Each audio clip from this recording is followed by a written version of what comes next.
What's going on, guys? Thanks for joining me this evening. I'm going to be taking a little bit of time to go over the things that I'm going to be using, the materials I'm going to be using to protect my large Trachycarpus fortunei this coming weekend. So in this video, it's like a bit of a preview to that video that I'll make this weekend in a time-lapse format of you guys getting to see how the structure goes up. So in this video, I'm going to be going over each piece, each material that I use to protect my large Trachycarpus fortunei. So if you're interested in seeing that, stay tuned.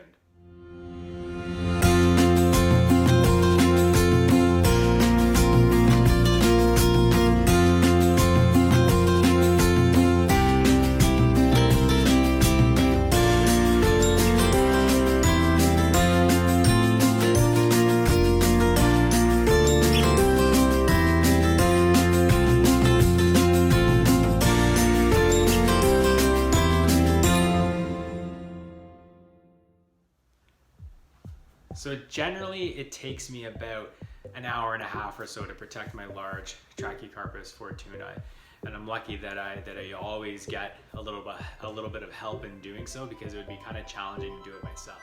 So this year the pond will be getting protected on November the 21st, which is a little bit later than usual. Sometimes, like last year, it was like the 9th. This year it's the 21st. I actually could almost go until the following weekend, but this time of year you start to get a little bit antsy because I've got decent weather this weekend. I might as well take advantage of it, because you never know what the following weekend's gonna be. Right now they're saying 6 or 7 degrees and sunny. That could change to rain or snow, and then I can't do it that weekend. Then I'm putting it off to the following, and then by then we're into the first few days of December. We could be into trouble. So I'm gonna call it now and get it done. So the first item I'm going to be showing you is the space heater. So this space heater will be sitting at the bottom of the structure, and it just runs on its own thermostat, and I set it at the lowest setting. So this is what heats the enclosure. You can also use Christmas lights. I use that on my back one. The second thing I started using, and I started using it last year, was just a fan. So just a regular old fan. I clipped this at the bottom onto one of the poles, and basically whether the heat's running or not, it's always circulating the air inside the enclosure. I also like this because when the heat is running, it blows the air up into the top of the enclosure, because I was finding just with having the space heater run in the bottom, it was heating the bottom, but the heat wasn't making it up quick enough, and then the thermostat would kick the space heater off at the bottom, but the top of the structure would still be cold. So I use this now. So these are the aluminum stakes that I use in the ground, and these are basically end up being the frame for the structure. I started using these aluminum poles, which I think are meant for electrical wires in homes. I started using these about maybe 3 years ago or 4 years ago, and I like them because they're reusable. And in the bottom, are you gonna be able to do this? Nope. In the bottom, there's a 3-foot piece of threaded rod that I'm gonna end up pulling it out before I put it in the ground, but this gets hammered into the ground beforehand, and then these poles just slip over the top of the threaded rod.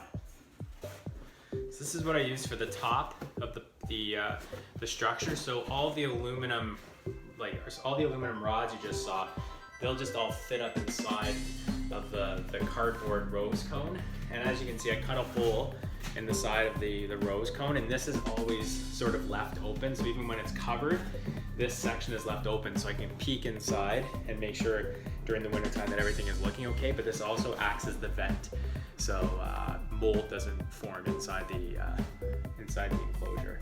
So that's the top. So to wrap up the fronds, I use bungee straps first. I always start with the middle fronds and I work my way out. And this is like, I don't want to say it's like snow fencing. It's similar to snow fencing, but it's a little bit thinner. I use this to then tie up the fronds to make them nice and thin, so they will fit snugly inside the enclosure. So this is the type of material I use around the fronds after the bungee straps.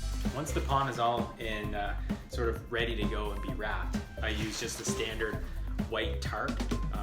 This year I have a 12 by 16 that I'm using to wrap around the bottom, and then I'll put another smaller one over the top piece. The final material I'll use, and I started using it when I moved into my new home, is Better Than Burlap. So once the palm is wrapped with a tarp, I then wrap the tarp with Better Than Burlap, and it's for two reasons. It's to give a little bit of extra heat protection or keep the heat inside. It's also good because then it just looks kind of like a tree outside that somebody's wrapped with burlap, and you don't have these sort of like nasty tarps that are just in the middle of your lawn on a busy street. So this way it just looks like anybody sort of just wrapped up a tall cedar or something like that. So I always use the Better Than Burlap just to kind of finish it all off. So I think I've pretty much covered all the materials that I use to wrap my large palm tree up. Stay tuned for that video coming on the weekend, and it'll be, like I said, like a time-lapsed video of my dad and I putting up the palm tree enclosure for the season. So hopefully that was helpful. Sometimes I get questions about like, how do you wrap it? What materials do you use? When do you do it?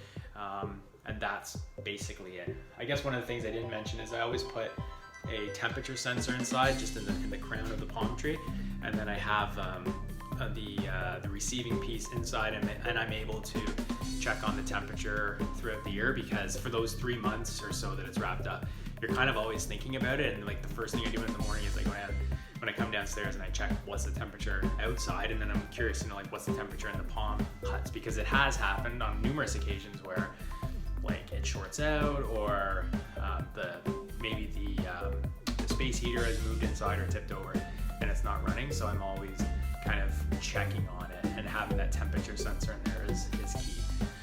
Thanks for watching this, guys. Hope you found it informative, and look forward to part 2 of the video when I'll be protecting it. Thanks for watching.